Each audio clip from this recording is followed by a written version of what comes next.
USDOT bonding education program helps small business owners understand what it takes to get a bond and put together a plan to either obtain a bond or increase their existing one. The small business also gains business knowledge that helps him or her build capacity and professionalism for their company. Companies learn about marketing, business planning, construction accounting, contracts, obtaining loans, project estimating, and project management. The bonding education program was great. There was a lot of good insight on a lot of the ins and outs of DIA, and the presenters were all great. I think that anybody that wants to do work out at the airport should seriously consider running through this program. At this bonding program, small businesses walk out knowing exactly what they need to do to become bondable. They have an opportunity to sit down one-on-one with the bonding agent and talk specifically about their company. But just as importantly, at the AIM BEP, the attendees learn directly from contractors and legal professionals that the DEN job site is quite different than most places they work. One funky thing about the airport that you probably should know right off the bat is that even though we are a governmental entity, we're what's called an enterprise fund. And so we are a business and we have to make our own money, so we don't take taxpayer dollars. So we are one of the biggest, if not the biggest, economic engines for the region. So we create lots of jobs, lots of construction work. If you think about it, we have miles and miles and miles of concrete out here. So if you do concrete work, we use a lot of concrete and asphalt. The DEN job site is a secure facility which adds a layer of requirements that affects how contractors and subcontractors get ready to work, come to work, and how they work once they are on site. There are no shortcuts around the rules if you wish to be a successful contractor at DEN.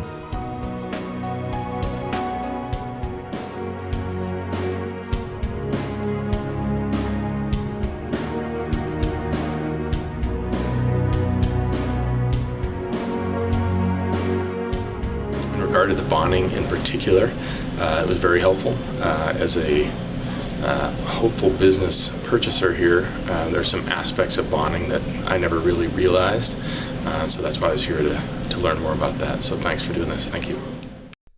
Gaining access to capital can be a stumbling stone for small businesses.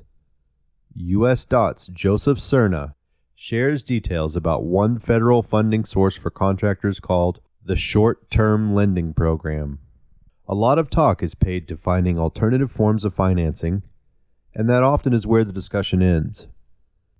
This BEP uses a speaker who gives attendees concrete financing options to pursue, as well as how they may better use their assets. Attendees get a no-nonsense perspective on the lending industry, from banks to alternative financing sources. Customer purchase orders. So if you get a work order and a purchase order, it has value. It's a standing asset, but it's worthless until you can bill it. But there are some people that can help with that. Construction Accounting Fundamentals covers overview, from job costing to financial reporting, accounting for job cost, work in progress, WIP schedules, percentage of completion revenue recognition, and developing financial statements. Bonding agents review the contractor's questionnaire and meet one-on-one with BEP participants. This information is used to guide each company in developing a plan for getting a bond or increasing their bond level. Okay, so through the bonding class, I've also gotten a bonding letter. One of the key points in this BEP was to give attendees a clear picture of what it's like to work at DEN. To do this, we relied on representatives from Saunders Construction, Gilmore Construction, and Sturgeon Electric. The contractors shared their first-hand experience with working at the airport while covering the topics that affect how they do their job.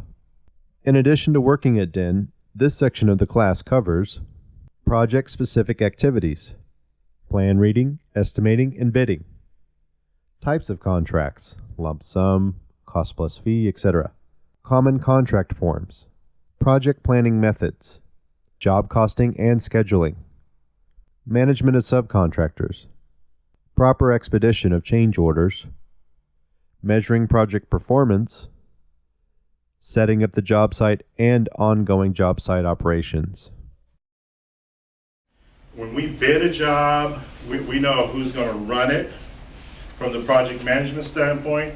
We know who's going to be probably our project engineer. We're going to know, we're not going to run a job without knowing we have a superintendent who's going to do the job. So we rarely go get a job where we don't have the team already put together. The DEN working environment makes it particularly critical that contractors and subcontractors fully understand their contracts, the payment process, and other factors unique to the airport. To do this, Max Taylor from the City of Denver and Jessica Alizada of Fairfield and Woods, a former subcontractor herself, discussed contracts and dispute resolution. So if you don't understand the terms, then you don't want to be a judge deciding that later, and it won't be a judge because it's going to be an arbitrator because you agreed to an arbitration provision that you probably didn't read, and it probably comports with Delaware law, and it's probably, you know, there's all kinds of things. You may have agreed to go to arbitration on a cruise ship that you're paying for. You could have.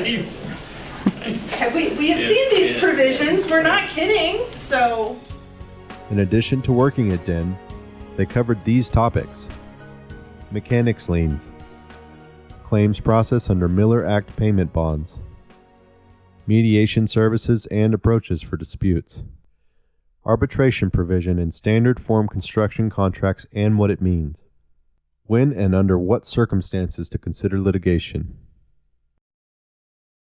Managing growth helps participants identify the reasons why contractors succeed, management approaches and techniques that help ensure contractor success, real-world examples of contractors who have succeeded, what pitfalls they were able to avoid, and how.